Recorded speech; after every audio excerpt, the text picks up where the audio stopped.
नमस्कार प्यारे विद्यार्थियों, मैं मोनू चौधरी और ज्योग्राफी की इस ऑनलाइन जर्नी में आपका हार्दिक स्वागत है। हम क्लास 11th की ज्योग्राफी को पढ़ते हुए आगे बढ़ रहे थे और क्लास 11th की ज्योग्राफी में हमने देखा कि बड़ी इंटरेस्टिंग है और इसमें दो किताबें चलती है। पहली जो किताब है आपकी, पहली जो पुस्तक है आपकी, उसका नाम है भौतिक भूगोल के मूल सिद्धांत और दूसरी है भारत का पर्यावरण। हम भौतिक भूगोल के मूल सिद्धांत पढ़ रहे थे, जो काफ़ी बड़ी पुस्तक है आपकी, और उसका पहला चैप्टर पढ़ते हुए हम आगे बढ़ रहे थे। पहले चैप्टर के 4 लेक्चर हमने पढ़ लिए। आज उसका लास्ट और फाइनल जो लेक्चर है वो है, यानी कि पहला जो चैप्टर है भूगोल एक विषय के रूप में, हमारा अध्याय फर्स्ट है, उसको हमने 5 लेक्चर में बांटा है। इस तरह हम समझ रहे हैं 4 लेक्चर हमने पढ़ लिए हैं। आज लास्ट और अंतिम लेक्चर है, क्योंकि जो तीसरे और चौथे लेक्चर में हमने समझाया उसको, तीसरा और चौथा लेक्चर अगर आपको समझ में आ रखा है तो ये बिल्कुल आसानी से चुटकियों में आपको समझ में आ जाना है। तो आज लेक्चर नंबर 5 है, जो अंतिम है इस चैप्टर का। इसको हम समझेंगे कि वास्तविक रूप से जीव भूगोल क्या है, इसके अंदर हम देखेंगे, और प्रादेशिक भूगोल क्या है। देखिए क्या क्या पढ़ने वाले हैं हम इसके अंदर आज के लेक्चर में। सबसे पहले जीव भूगोल पर चर्चा करेंगे। जीव भूगोल के बारे में हम पूरा समझ चुके हैं, जीवों का अध्ययन होता है, लेकिन आज क्या देखेंगे, उसकी शाखाएं देखेंगे। यानी जीव भूगोल की जितनी भी शाखाएं हैं उनको आज हम सारणीबद्ध तरीके से पढ़ने वाले हैं, एक इंटरेस्टिंग तरीके से पढ़ने वाले हैं, एक इमेज के फॉर्म में उनको हम पढ़ने वाले हैं कि जीव भूगोल जो है उसकी शाखाएं कौन सी होती है। उसके बाद हम प्रादेशिक भूगोल की शाखाएं देखेंगे, यानी प्रदेश जो होता है, क्षेत्र जो होता है, कोई दुनिया का या किसी भी शहर का या किसी भी स्थल का कोई भूभाग यानी जमीन का टुकड़ा होता है, या फिर कोई भी राज्य होता है, कोई भी प्रांत होता है, उस प्रदेश का हम किस प्रकार अध्ययन करते हैं ये हमने जाना था, लेकिन अब उसकी शाखाएं देखेंगे, वो किस फॉर्म में बना हुआ है ये हम देखेंगे। भूगोल अध्ययन निष्कर्ष, लास्ट में हम इस पूरे चैप्टर का निष्कर्ष निकालेंगे कि आज भूगोल वास्तव में क्या है और किस तरह से अपने आप को डेवलप कर पाए। इस चैप्टर को हम शुरू से पढ़ते आ रहे हैं और आज इसका लास्ट लेक्चर है, जिसमें हम निष्कर्ष तक पहुंच जाएंगे कि चैप्टर वास्तव में कहना क्या चाहता था। आपने क्लास 10th की पढ़ाई जो की, आपने क्लास 10वीं की जो पढ़ाई की, कक्षा 10 से आप 11वीं में आए, आपने एक सब्जेक्ट को चुना है। आपने 3 सब्जेक्ट चुना है, उसमें से एक सब्जेक्ट क्या चुना है, ज्योग्राफी को चुना है। अब एक सब्जेक्ट आपने भूगोल जो चुना है, उस भूगोल में किस किस का अध्ययन होता है, उस भूगोल में कैसा अध्ययन होता है, ये पहले चैप्टर से हमें पूरा पता चल जाता है कि भूगोल में हमें पढ़ना क्या होता है, भूगोल कैसा विषय है, भूगोल क्या, क्यों, कैसे सवालों का जवाब कैसे देता है, भूगोल किसी प्रदेश का अध्ययन कैसे करता है, भूगोल किसी स्थान का अध्ययन कैसे करता है, भूगोल पृथ्वी का अध्ययन कैसे करता है, भूगोल वायुमंडल का अध्ययन कैसे करता है, भूगोल पृथ्वी की आंतरिक संरचना का अध्ययन कैसे करता है। ऐसे ढेर सारे सवाल जो हमारे माइंड में अनगिनत तरीके से दौड़ते रहते हैं, उन जिज्ञासाओं को, उन प्रश्नों को कहीं ना कहीं इस चैप्टर को पढ़ने के बाद हम शांत कर लेते हैं। इसके बाद अगला चैप्टर जो हम देखेंगे उसमें पृथ्वी की उत्पत्ति, सौरमंडल, ग्रह व्रह सब आने शुरू हो जाएंगे। लेकिन ये जो चैप्टर था आज इसका लास्ट लेक्चर जिसका है, ये पहला चैप्टर जो है, ये आपको सिर्फ और सिर्फ किसकी जानकारी दे रहा था, ये आपको सिर्फ और सिर्फ भूगोल से इंटरलिंक कर रहा था, भूगोल से आपको जोड़ रहा था कि आपको भूगोल के अंदर किसका अध्ययन करना है, किस प्रकार अध्ययन हमें करना है। तो इस चैप्टर का ये लास्ट है। जीव भूगोल की शाखाएं हम देखेंगे, प्रादेशिक भूगोल की शाखाएं हम देखेंगे, और भूगोल अध्ययन निष्कर्ष, यानी भूगोल जो है उसका अध्ययन हम समझ कर किस निष्कर्ष पर पहुंचे हैं, हम कहाँ तक समझ पाए कि भूगोल क्या क्या करता है। तो आगे बढ़े, ठीक है। जीव भूगोल, हमने 4 जो इसके पार्ट थे भूगोल के वो उसमें देख लिए पहले वाले लेक्चर में। अब जीव भूगोल बचा है 5वां, और एक अलग ही चैप्टर का, एक अलग ही चैप्टर तो वही है, लेकिन चैप्टर का एक अलग ही भाग है वो, एक तरह से इन्हीं पार्टों में से बनाया कि पर्टिकुलर क्षेत्र का अध्ययन प्रादेशिक अध्ययन कहलाता है। तो हमने सबसे पहले किसका देखा, भौतिक भूगोल के पार्ट देखे हमने, फिर मानव भूगोल की भी पार्ट हमने देखे, फिर दार्शनिक और सिद्धांत वाली भूगोल थी उसके भी हमने पार्ट देखे। इस प्रकार हम सारी चीज़ों को पढ़ते हुए आगे बढ़ रहे थे। अब हम जीव भूगोल के देख रहे हैं, किसके देख रहे हैं, यानी कुछ नहीं है, बिल्कुल सिंपल है। जीव भूगोल पारिस्थितिकी का अध्ययन करती है। पारिस्थितिकी क्या है, जिसे हम इकोसिस्टम कहते हैं, चारों ओर का आवरण पर्यावरण है, और इसमें जीव किस प्रकार रह पाते हैं, इस पृथ्वी पर जीव किस प्रकार अपना जीवन यापन करता है। छोटे छोटे जीव जो होते हैं, पारिस्थितिकी यानी जीव अपनी अनुक्रिया यानी अपने जीवन को कैसे यापन करते हैं, ये चीज़ें पारिस्थितिकी में पढ़ी जाती हैं। और वो क्लाइमेट के साथ यानी जलवायु के साथ मौसम के साथ कैसे अपना जीवन यापन करते हैं, कौन सा पक्षी ऐसा है जिसे सिर्फ रात को ही दिखाई देता है, कौन सा पक्षी ऐसा है जब बारिश आती है जब वो बोलना शुरू करता है, सिग्नल देता है बारिश का। तो ये सब अध्ययन किसमें होता है, पारिस्थितिकी में। लेकिन इससे ही मिलता जुलता आगे ये है प्राणी भूगोल। प्राणी भूगोल क्या करता है, सिर्फ प्राणियों की बात करता है, सिर्फ पर्टिकुलर उस प्राणी के बारे में बताएगा। जैसे कि कोयल है, सिर्फ ये कोयल के, जैसे कि तोता है, तो प्राणी भूगोल जो है तोते के बारे में बताएगा। मानव के बारे में बताने लग गया तो सिर्फ मानव के बारे में ही पूरी डिटेल देगा, अर्ध गिर्द की बातें नहीं करेगा, सिर्फ उसके बारे में पर्टिकुलर डिटेल देगा। जबकि पारिस्थितिकी पूरा अध्ययन करता है जिस चीज का वो अध्ययन करता है। तो पारिस्थितिकी का मतलब है इकोसिस्टम, इसको इंग्लिश में कहते हैं।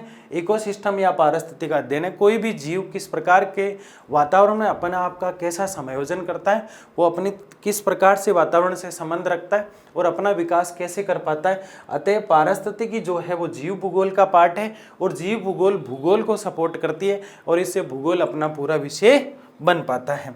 फिर आता है पादप भूगोल। इसके अंदर पादपों का अध्ययन किया जाता है, फूलों का अध्ययन किया जाता है, वृक्षों का अध्ययन किया जाता है। एक प्रकार से पर्यावरण के जो फूल फल है उनका अध्ययन किया जाता है। मुख्यतः फूलों का अध्ययन इसके अंदर होता है। कौन सा फूल है जो कीचड़ में खिलता है, कौन सा फूल है जो रेगिस्तान में खिलता है, तो ऐसी चीज़ों का अध्ययन किसके अंदर होता है, पादप जो भूगोल है उसके अंदर। अब इसके आगे हम डिटेल से चर्चा क्यों नहीं कर रहे, क्योंकि हमें यहाँ तक ही पढ़ना है। आपको कंफ्यूज करना मेरा टारगेट नहीं है, मेरा टारगेट सिर्फ भूगोल की शाखाओं तक आपको बताया हुआ, तो वहाँ तक ही बता रहा हूँ मैं, ताकि किसी प्रकार का कोई कन्फ्यूजन क्रिएट ना हो। पारिस्थितिकी जीवों का अध्ययन करती है, पादप भूगोल पादपों का फल फूलों का अध्ययन करती है। पर्यावरण भूगोल पर्यावरण में जितनी भी चीज़ें चारों ओर के आवरण में जितने भी पौधे वौधे हैं सबका अध्ययन करती है। इसमें देखो पौधे दिख रहे हैं आपको, इसके अंदर क्या दिख रहा है आपको, पौधे दिखाई दे रहे हैं, पौधों के अलावा कुछ भी दिखाई नहीं दे रहा है। इसके अंदर सिर्फ पौधे ही पौधे दिखाई दे रहे हैं। क्यों, क्योंकि इसके अंदर अध्ययन किसका होता है, पौधों का होता है, वृक्षों का होता है। वट वृक्ष हो गया, खेजड़ी हो गई, नीम हो गया, पीपल हो गया, सब पीपल हो गया, सब इसके अंदर अध्ययन होता है। इसके अंदर देखो आपको फूल ही फूल दिखाई दे रहे हैं, यानी पादपों का, यानी फूलों का, छोटे पौधे जो होते हैं उनका भी अध्ययन कह सकते हैं इसको। पारिस्थितिकी इसके अंदर जितने भी पृथ्वी के ऊपर जीव है इसके अंदर इसका अध्ययन होता है। छोटी प्रजातियां, छोटे जीवों का अध्ययन होता है। प्राणी भूगोल में कोई भी प्राणी आ सकता है, कोई मानव भी आ सकता है, जीव प्राणी भी आ सकते हैं, तो ये प्राणियों का अध्ययन कहलाता है। तो जीव भूगोल की 4 शाखाएं हैं, पारिस्थितिकी, पादप भूगोल, पर्यावरण भूगोल और प्राणी भूगोल। ठीक है, आगे बढ़ते हैं। अब आएगा पारादेशिक। ठीक है, भूगोल की शाखाएं, पारादेशिक उपागम पर आधारित भूगोल की शाखाएं। अब इसका मतलब क्या है, हालांकि ये दोनों वर्ड है कि भूगोल की शाखाएं, कंफ्यूज नहीं होना है। ये तो वापस लाइन को डाला है इसलिए बात दोबारा लिख दिया गया है। भूगोल की शाखाएं, कोई दिक्कत नहीं है। फिर भूगोल की शाखाएं है क्या, प्रदेश, कोई पर्टिकुलर एक क्षेत्र है, एक प्रदेश है। अब इस प्रदेश को हम क्षेत्र भी तो बोल सकते हैं, इसको क्षेत्र बोल सकते हैं, इसको कोई स्थान बोल सकते हैं, हम किसी स्थान की बात कर रहा है ये। ठीक है, इसको जैसे कई देश ऐसे हैं, जैसे पाकिस्तान है, वो राज्य को प्रांत बोलता है, तो इसको हम प्रांत बोल सकते हैं, प्रदेश बोल सकते हैं, स्थान बोल सकते हैं, क्षेत्र बोल सकते हैं। तो क्षेत्र का अध्ययन या क्षेत्रीय, देखो ये लिखा भी है क्षेत्रीय अध्ययन, यानी कि भूगोल जो है अपनी शाखाएं जो है उनको प्रदेश के आधार पर कैसे अध्ययन करता है। भूगोल को किसी प्रदेश का अध्ययन करना है तो वो कैसे करेगी, किसी स्थान का अध्ययन करना है तो वो कैसे करेगी। अब यहाँ थोड़ा मुझे लगता है कन्फ्यूजन है और मैं क्लियर कर देता हूँ। भूगोल यानी कि आप भूगोल का अध्ययन कर रहे हैं, आपको किसी भी क्षेत्र का अध्ययन करना है, आपको किसी भी एरिया या किसी भी भूभाग का अध्ययन करना है, तो आप कैसे करेंगे, तो आप ऐसे करेंगे, सबसे पहले तो योजना बनाएंगे कि मुझे किसी भी एक क्षेत्र का अध्ययन करना है। मान लिया जाए आप अपन यहाँ लेते हैं, अपन यहाँ यूपी का कानपुर ले लेते हैं कि कानपुर के बारे में हमें चर्चा करना है। ठीक है, पटना ले लेते हैं, यूपी बिहार के शहर हमने ले लिए। राजस्थान का जयपुर ले लेते हैं हम, ठीक है, राजस्थान का जोधपुर ले लेते हैं हम। किसी भी शहर का हम अध्ययन कर रहे हैं, किसी भी शहर का मान सकते हो आप, इसमें से किसी को एक को ले लीजिए। जैसे कि जोधपुर का अध्ययन हमें करना है, तो अब जोधपुर का अध्ययन करना है तो सबसे पहले हम क्या करेंगे, वहां जाने की योजना बनाएंगे। उस प्रदेश का, यानी कौन से प्रदेश का, जोधपुर प्रदेश का अध्ययन करने के लिए सबसे पहले योजना बनाएंगे, रणनीति बनाएंगे यहाँ की कि यहाँ कैसे पहुंचना है, किस प्रकार अपन को कार्य करना है, ये सब रणनीति तय करेंगे हम। योजना बनाएंगे, रणनीति तय करेंगे, प्लानिंग करेंगे और फिर उस स्थान पर हम पहुंच जाएंगे। कहाँ पहुंच गए हम, जोधपुर। तो किसी भी प्रदेश या क्षेत्र का अध्ययन करने के लिए पहले क्या बनाते हैं, योजना बनाते हैं। फिर उस क्षेत्र का यानी जोधपुर का विकास कैसे हुआ, उस क्षेत्र का या जोधपुर का विकास कैसे हुआ, किस राजा ने जोधपुर को बसाया था, कब उसको मतलब बसाया था, कब उस शहर को बनाया था, इस शहर के अंदर मिट्टी जो होती है वो सूखी क्यों है या मरुस्थल इतना क्यों है, ये सब अध्ययन कर रहे हैं हम जोधपुर के बारे में। यानी राजा कौन सा था जिसने जोधपुर शहर को बसाया, इसकी मिट्टी इतनी सूखी सूखी क्यों है, या मेहरानगढ़ का किला किसने बनाया, यानी जोधपुर के बारे में, जोधपुर का विकास कैसे हुआ, ये सारी चीजें हम जानेंगे। पहले तो हमने घर से क्या बनाई, योजना बनाई, प्लानिंग की, रणनीति बनाई, फिर हम जोधपुर पहुंच गए, फिर हमने देखा वहाँ लोगों से जाना किस राजा ने इसको शहर को बसाया था या शहर को बनाया था, ये सब जाना। और यहाँ की मिट्टी इतनी सूखी सूखी क्यों होती है, यहाँ बारिश इतनी कम क्यों होती है, यहाँ धूप इतनी ज़्यादा क्यों होती है, इन सारे चीज़ों को भूगोल की दृष्टि से पढ़ते हैं। अब जोधपुर जो होता है उसके अंदर धूप ज़्यादा रहती है, मिट्टी का एरिया यानी मरुस्थल ज़्यादा है, बंजर भूमि ज़्यादा देखने को मिलती है। क्यों? क्योंकि वहाँ तापीय क्षेत्र ज़्यादा है, हीट की रेट ज़्यादा रहती है, सूर्य किरणें सीधी आया करती है गंगानगर राजस्थान के आसपास के क्षेत्र में, तो इसलिए यहाँ का क्षेत्र क्या है, जो रुक्ष है, मतलब सूखा टाइप है थोड़ा। तो प्रादेशिक विकास कैसे हुआ इसकी चर्चा हम कर रहे हैं। फिर जो विकास हमने पढ़ा, इस विकास के अध्ययन को हम पढ़ते हुए आगे बढ़ रहे हैं। ये पॉइंट साथ में चल रहा है क्योंकि हमने रणनीति बनाई तो भी हम अध्ययन कर रहे हैं, हम विकास की प्रक्रिया को पढ़ रहे हैं तो भी हम अध्ययन कर रहे हैं। अब वहां का विश्लेषण करेंगे हम, गर्मी है तो क्यों है, मिट्टी सूखी है तो क्यों है, क्या, क्यों, कैसे। भूगोल 3 क्वेश्चन के जवाब दिया करता है, क्या, क्यों और कैसे। कैसे, इन 3 सवालों के, इन 3 क्वेश्चन के उत्तर कौन देता है, भूगोल। तो यहाँ सबसे पहले रणनीति बनाई, फिर हमने विकास कैसे हो रहा है ये देखा, और ये पॉइंट साथ में अध्ययन कर रहा है कैसे। सबसे पहले हमने रणनीति बनाई कि हमें जोधपुर चल के अध्ययन करना है, फिर वहाँ जोधपुर का पहुंच कर देखा जोधपुर का विकास कैसे हुआ, कर क्या रहे हैं हम, क्षेत्र का अध्ययन कर रहे हैं। क्या कर रहे हैं, क्षेत्र का। अब क्या करना है, विश्लेषण करना है। अब क्या करना है भाई, विश्लेषण करना है। विश्लेषण में हम देखेंगे कि स्थान कौन सा है, वो स्थान क्यों है, वो स्थान किस तरह से है और वो क्या क्या करता है, वहाँ मिट्टी सूखी है तो क्यों है, इसके पीछे क्या कारण है, मिट्टी सूखी कैसे हो गई, ये सारी चीजें विश्लेषण कौन करता है, प्रादेशिक भूगोल का गति अध्ययन जो होता है, जिसे उपगमन अध्ययन हम क्या करते हैं। तो जीव भूगोल के बाद हमने क्या देखा, प्रादेशिक उपगमन के आधार पर प्रदेशों के अध्ययन को हमने जीव भूगोल के बाद देखा। तो हमने भौतिक भूगोल की भी शाखाएं देखी। किसकी शाखाएं देखी, भौतिक भूगोल की भी हमने शाखाएं देखी।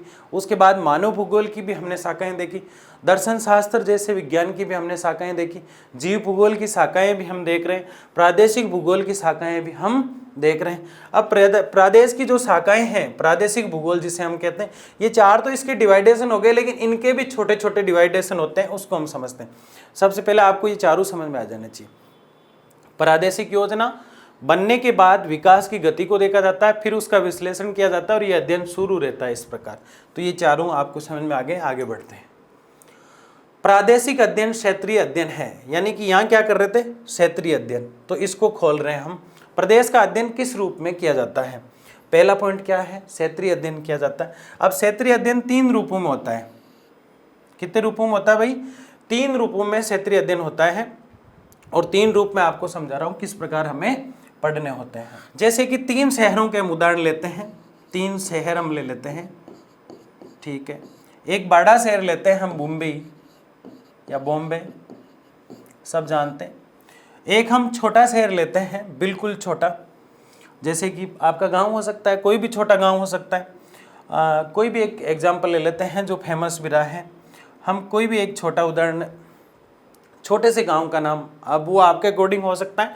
इसको हम ए मान लेते हैं, एक छोटा सा गांव है, जैसे कि इसको हम अनूर गांव मान लेते हैं, अनूर, ठीक है। ये अनूर गांव है। ये कौन सा है, बड़ा क्षेत्र, ये बॉम्बे है।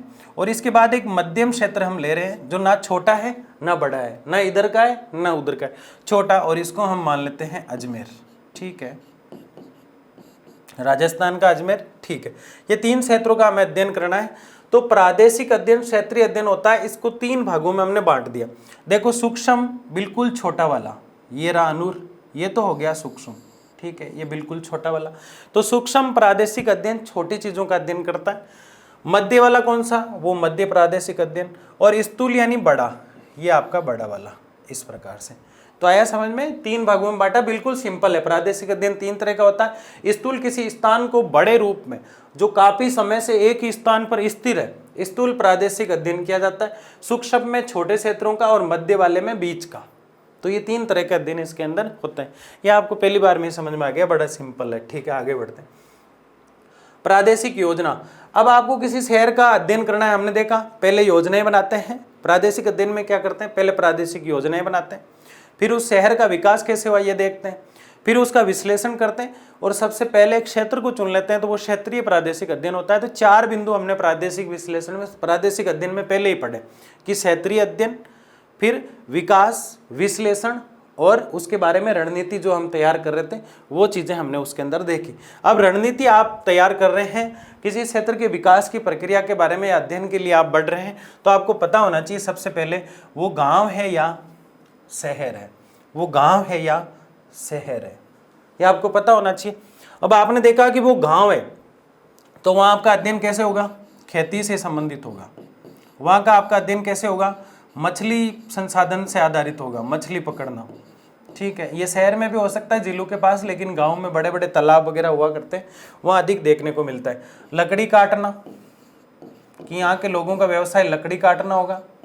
फल फूल इकट्ठे करना, ये सारी चीजें आपको वहाँ देखने को मिलेगी। प्राथमिक व्यवसाय जिसे हम कहते हैं, प्राथमिक व्यवसाय, इसका अध्ययन करना पड़ता है।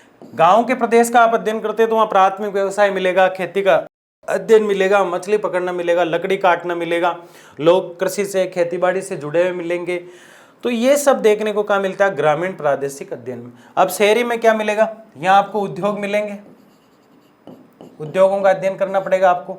यहाँ आपको परिवहन मिलेंगे, परिवहन, यहाँ आपको संचार की अच्छी सुविधाएं मिलेगी, संचार, यहाँ आपको सूचना का अच्छा माध्यम मिलेगा। ठीक है, तो इस प्रकार का माहौल कहाँ होगा, शहरों में। तो आपकी योजना जो होती है वो इस प्रकार होना चाहिए ताकि आप वहाँ के विकास को पढ़ सकें और विकास को पढ़ के विश्लेषण कर सकें कि ऐसा यहाँ क्यों हुआ, और ये अध्ययन क्षेत्र कहलाता है। अब शॉर्टकट तरीके से बिल्कुल सिंपल शब्दों में समझिए, भूगोल का प्रादेशिक अध्ययन क्या है। भूगोल का अध्ययन, प्रादेशिक अध्ययन करने से पहले एक रणनीति जिसे हम प्रादेशिक योजना कहते हैं वो बनानी पड़ती है। पहला बिंदु, पहली शाखा प्रादेशिक अध्ययन की। फिर उस क्षेत्र में जहाँ जा रहे हैं उसका विकास कैसे हुआ ये देखना पड़ता है, दूसरा। फिर उस विकास का कम ज़्यादा कैसे हुआ, विकास ज़्यादा कैसे हुआ, कम कैसे हुआ, इसका विश्लेषण करते हैं। और ये एक क्षेत्र होता है तो प्रादेशिक क्षेत्र, ये 4 डिवाइडेशन हमने किए। इसके अंदर एक था हमारा पहला जो था वो था योजना। योजना गांव में जा रहे तो गांव के आधार पर, शहर में जा रहे तो शहर के आधार पर। अब आपका माइंड धीरे धीरे ज्योग्राफी में इतना डेवलप होने लग गया कि अब तीसरा और चौथा पॉइंट आप बना सकते हो। ज्योग्राफी ने अभी तक नहीं बनाए, लेकिन आप बना सकते हो। किसी मैदानी भाग में जा रहे हैं तो मैदान का अध्ययन कैसे करना, किसी पहाड़ी क्षेत्र में जा रहा है तो उसकी योजना पहाड़ी योजना कहलाएगी। तो इसके जितने भाग बनाना चाहे बन सकते हैं, बिल्कुल सिंपल चीजें हैं, बिल्कुल नहीं डरना है। तो जीव भूगोल की शाखाएं हमने देखी और प्रादेशिक भूगोल की शाखाएं हमने देखी। अब आगे बढ़ते हैं, भूगोल अध्ययन निष्कर्ष, यानी इस चैप्टर का अब हम निष्कर्ष निकालेंगे। बिल्कुल छोटी छोटी बातें जो आपको बिल्कुल टच करते हुए चलेगी। पुस्तक का शीर्षक, भूगोल एक विषय के रूप में। शीर्षक क्या था, भूगोल एक विषय के रूप में। ठीक है, विषय सूची इसके विषय क्षेत्र को प्रतिबिंबित करती है, यानी इसका शीर्षक जो है भौतिक भूगोल के मूल सिद्धांत और चैप्टर जो हम आगे देखते हैं लिस्ट में, जो हमने एक लेक्चर में डिस्कस किए हैं, यानी भौतिक भूगोल के मूल सिद्धांत और इसके चैप्टरों को देखने से, मात्र एक बार व्यू करने से हमें समझ में आ जाता है कि ये जो है प्रतिबिंबित करती है किस ओर, पूरी भूगोल को समझने के लिए किस ओर इशारा करती है। प्रतिबिंबित यानी प्रकाश डालती है, समझाने का प्रयास करती है, खोल के रख देती है पूरी पृथ्वी, पूरे सौरमंडल और पूरे ब्रह्मांड को ये किताब, क्योंकि इसका शीर्षक और इसकी विषय सूची हमें बहुत कुछ समझाने का प्रयास करते हैं। इसके अलावा भू आकृतियां, यानी जमीन की आकृतियां, भू आकृतियां आधार प्रस्तुत करती है जिस पर मानव क्रियाएं संपन्न होती हैं। भू आकृति यानी जमीन के प्रकार, कहीं से जमीन यूं उबड़ खाबड़ है इस प्रकार, कहीं से जमीन बिल्कुल समतल तरीके से दिखाई देती है यूं इस प्रकार से। ठीक है, कहीं पे जमीन जो है पहाड़ों के साथ एक अलग रूप पेश करती है हमारे सामने। कहीं खड्डे हैं, कहीं कुछ है, समतल दिखाई दे रही है, ठीक है। तो कहीं पहाड़ है, कहीं नदियां हैं, कहीं झरने हैं, कहीं झीलें हैं, कहीं समुद्र है, कहीं महासागर है। तो ये भू आकृतियां, जमीन पर जितनी भी आकृतियां बनी हुई है, इसका अध्ययन जिस पर मानव क्रियाएं संपन्न होती है, ये सब इस किताब में हम समझते हैं। यानी भू आकृति आधार प्रस्तुत करती है जिस पर मानव क्रियाएं संपन्न होती। अब आप कहेंगे इससे क्वेश्चन कैसे पुटअप होता है? इससे क्वेश्चन पुटअप होता है, भूगोल एक विषय के रूप में हमें क्या बताता है, भूगोल एक विषय के रूप में क्या समझाता है, भूगोल कैसे महत्वपूर्ण है। भूगोल हमें जो है वो भूमि की आकृतियों का आधार पेश करके मानव उस पर क्या क्रिया करता है। अब बताओ, एक भूमि की आकृति पानी वाली है, वहाँ पानी बह रहा है, समुद्र है, महासागर है, झील है, सिर्फ पानी क्षेत्र है। जल विज्ञान में देखा हमने, जल भूगोल में मानव क्या क्रियाएं करेगा, या तो मछली पकड़ेगा या पास में सिंचाई कार्य यानी कृषि करेगा। तो मानव जो क्रियाएं करता है वो भूमि के आकृति के आधार पर करता है। जैसे पहाड़ों में कोई मानव रहता है, यानी पहाड़ी क्षेत्र के अंदर कोई मानव रह रहा है, तो ये पहाड़ी क्षेत्र में क्या करेगा। अब बिल्कुल कॉमन सेंस, यानी बिल्कुल छोटी बात है कि पहाड़ी क्षेत्र के अंदर कोई मानव रह रहा है, तो वहाँ क्या करेगा, वो वहाँ क्या कर सकता है, या तो फल और फूलों को इकट्ठा कर सकता है, या लकड़ी काट सकता है, या वन्य जीवों का आखेट यानी शिकार कर सकता है। तो ऐसी चीजें जो होगी वो कहाँ होगी, भूमि की आकृति के आधार पर। पहाड़ी क्षेत्र को हम देख रहे हैं, पहाड़ी क्षेत्र में वो वही काम करेगा जो पहाड़ों में होता है। तो मानव की क्रियाएं जो है किस प्रकार होती है, इससे हम समझ आते हैं। किसी क्षेत्र का तापमान और वहाँ की वर्षा, वहाँ के वनों के घनत्व और घास के प्रदेशों की गुणवत्ता को सुनिश्चित करते हैं। देखो, तापमान और वर्षा किसकी गुणवत्ता निश्चित कर रहे हैं, वन और घास की। कैसे, किसी क्षेत्र में बहुत ज़्यादा धूप है, तापमान, बारिश बहुत कम आती है। जैसे राजस्थान का आधा हिस्सा मरुस्थल कहलाता है। मरुस्थल का मतलब क्या होता है, मिट्टी का एरिया। मरु यानी मिट्टी, स्थल यानी भाग, तो मिट्टी का भाग मरुस्थल कहलाता है, जिसे हम डेजर्ट के नाम से भी जानते हैं। तो राजस्थान का आधा हिस्सा, लगभग राजस्थान के 12-13 जिले इस एरिया में आते हैं। और इस जो एरिया है, ये जो क्षेत्र है 12 जिलों का, ये बिल्कुल सूखा है। क्यों? क्योंकि यहाँ का तापमान क्या है, ज़्यादा है, वर्षा क्या है, कम है। तो वन क्या होंगे, घनत्व यानी क्षेत्र, वनों का क्षेत्र क्या होगा, कम होगा। घास क्या होंगे, घास को कम पानी चाहिए, घास ज़्यादा होंगे। तो गुणवत्ता का पता सुनिश्चित करते हैं। अब जैसे माउंट आबू या हिमालय का हम उदाहरण लेते हैं, राजस्थान के माउंट आबू, सिरोही का हम उदाहरण लेते हैं। तो माउंट आबू का उदाहरण लेते हैं तो वहाँ का तापमान कम है, तापमान यानी ठंड टाइप है वहाँ पे, वर्षा ज़्यादा आती है वहाँ पे, वन ज़्यादा होंगे वहाँ पे क्योंकि बारिश ज़्यादा आ रही है। झालावाड़ जैसे क्षेत्रों में, मध्य प्रदेश के राजस्थान से टच होने वाले पार्ट में बारिश ज़्यादा है, तो वहाँ का तापमान क्या है, कम है, बारिश क्या है, ज़्यादा है। तो वन क्या होंगे, ज़्यादा होंगे। जहाँ बारिश, बिल्कुल छोटी सी बात है, जहाँ बारिश ज़्यादा है वहाँ क्या होंगे, वन ज़्यादा होंगे। घास प्रदेश की गुणवत्ता, घास कम देखने को मिलते हैं। अब आप कहेंगे ऐसा कैसा, घास को कम पानी चाहिए, तो जहाँ कम बारिश होती है वहाँ घास ज़्यादा होते हैं और वन कम होते हैं। कम बारिश वाले में घास ज़्यादा होते हैं, लेकिन ऐसा बिल्कुल भी नहीं है जहाँ ज़्यादा बारिश होती है वहाँ घास नहीं होते हैं। वहाँ बिल्कुल घास होते हैं, क्योंकि घास को ज़्यादा पानी हो चाहे कम, लेकिन जितना कम पानी होता है घास अपनी जो स्थिति है, घास अपना विकास है वो अच्छे से कर पाता है। तो ये सारी चीज़ें हम किससे पढ़ते हैं, भूगोल से।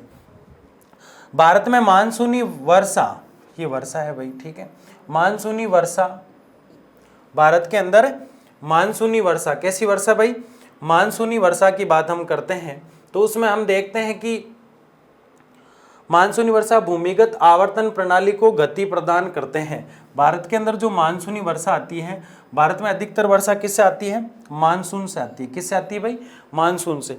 और ये मानसूनी वर्षा जो है, इसको ऐसे कर लेना आप, ठीक है, मानसूनी वर्षा भूमिगत आवर्तन प्रणाली को गति प्रदान करती है। भूमि के जल दो प्रकार से, बारिश हो गई, बारिश का काम सिर्फ होना था, वर्षा जैसे हुई, वर्षा जैसे हुई तो एक तो पानी वो होता है जो धरातल के नीचे पहले से एक बारिश के रूप में आया और धरातल के नीचे चला गया, एक भूमि पे इकट्ठा हो गया। तो जल कितने प्रकार के हो गए, दो प्रकार के, एक तो भूमि के ऊपर और एक भूमि के नीचे। तो भूमि के अंदर है, अंदर यानी गर्त है, गर्त यानी गत है, और भूमि भूमि, तो वो भूमिगत होता है। क्या होता है, भूमि के अंदर जितना भी पानी होता है उसको हम क्या कहते हैं, भूमिगत पानी। और भूमि के बाहर जितना भी होता है, भूमि के ऊपर धरातल पर होता है, उसको हम कहते हैं धरातलीय जल। तो मानसूनी वर्षा पर आवर्तन मानसून आता है और जाता है, लेकिन आवर्तन प्रणाली को कभी भी मानव हावी नहीं होने देता, क्योंकि इसकी गति को कंट्रोल करके रखता है। मानसून को तो मानव नहीं रोक सकता, लेकिन जो पानी है उसको वो भूमिगत और धरातल के रूप में सिंचित करके रखता है और आवर्तन प्रणाली को गति प्रदान करता है। क्योंकि भारत में मानसून आता है और जाता है, क्योंकि भारत की कृषि मानसून का जुआ कहलाती है, क्योंकि मानसून पे ही डिपेंड करती है पूरी कृषि। फिर भी वो कभी कभी मानव पानी का संचय कर लेता है और अच्छी कोशिश करता है, लेकिन उतना सफल नहीं हो पाता। किसे समझ पाए इस चैप्टर से? वर्षा भूमिगत जल, आगे बढ़ते हुए देख रहे हैं। वर्षा भूमिगत जल धारक परस्थ स्तर को पुनरावेशित कर कृषि योग्य घरेलू कार्यों के लिए जल उपलब्धता संभव बनाती है। यानी भूमिगत जो जल होता है, हम कुआं वगैरह खोदते हैं, ट्यूबवेल हम खोदते हैं, पुनरावेशित यानी पुनः उस जल को काम में लेते हैं और उससे हम खेती बाड़ी करते हैं और घर के नहाने धोने आदि सब कार्यों में हम जल का उपयोग करते हैं। भूमि के अंदर से जो जल है उसको हम बाहर निकालते हैं और कृषि और आदि घरेलू कार्यों में इसका हम उपयोग करते हैं। अब देखो ये अच्छी चीज़ है, भारत ने समुद्री तल से, समुद्र के अंदर से, ठीक है, मैग्नीज पिंड नोड्यूल्स एकत्रित करने की तकनीकी विकसित कर ली है। मैग्नीज पिंड, ये तो एक एग्जांपल दिया है मैंने आपको। बाकी भारत ने समुद्रों और महासागरों के अंदर ढेर सारे रेशे खोज डाले, ढेर सारी चीजें अंदर से निकाल के लेके आ रहे हैं। तो ये मैग्नीज नोड्यूल्स क्या है?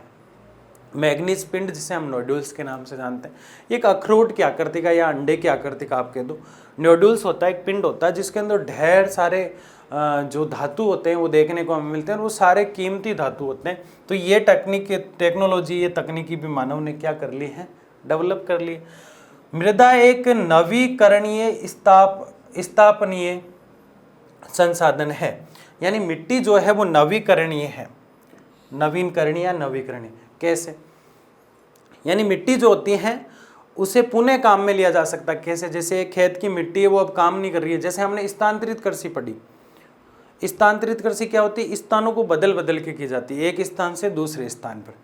तो जैसे एक खेत के अंदर इस साल हम मक्का, जवार और गेहूं, ये तीनों फसलें याद रखना, मक्का, जवार और गेहूं किसी खेत के अंदर बो रहे हैं, तो अगले साल उसका उपजाऊपन उतना नहीं रहेगा जितना होना चाहिए, क्योंकि मक्का, जवार और गेहूं जैसी जो फसलें होती है वो मिट्टी को पूरा सोख लेती है और मिट्टी उतना उपजाऊ नहीं होती। उपजाऊ यानी उतनी फसल नहीं देती। तो वो कौन सी फसल है जो ज़्यादा उपजाऊपन देती है मिट्टी को? तो मतलब एक प्रकार से दलहन जिसे हम कह सकते हैं, यानी दालें, और तिलहन यानी तेल देने वाली फसलें, जैसे कि तिल हो गया, राई हो गई। तो तिल, राई वगैरह वो या तो आप या मूंग, अरहर वगैरह, दाल की, मसूर वगैरह की खेती आप वहाँ पे कीजिए। तो दलहन और तिलहन जो खेती होती है वो मिट्टी को क्या करती है? उपजाऊ बनाती। और मक्का, जवार ये चीज़ें क्या करती है? अनउपजाऊ बनाती। तो एक साल तो क्या करते हैं हम? मक्का और जवार आदि बोया करते हैं और दूसरे साल वहाँ पर दलहन और तिलहन बोया करते हैं, ताकि भूमि उपजाऊ बनी रहे। क्या कर रहे हैं हम? मिट्टी की उर्वरकता प्रकृति से निर्धारित तथा संस्कृति से प्रेरित होती है, क्योंकि नवीकरणीय यानी दोबारा उसको रूप को हम परिवर्तित कर सकते हैं।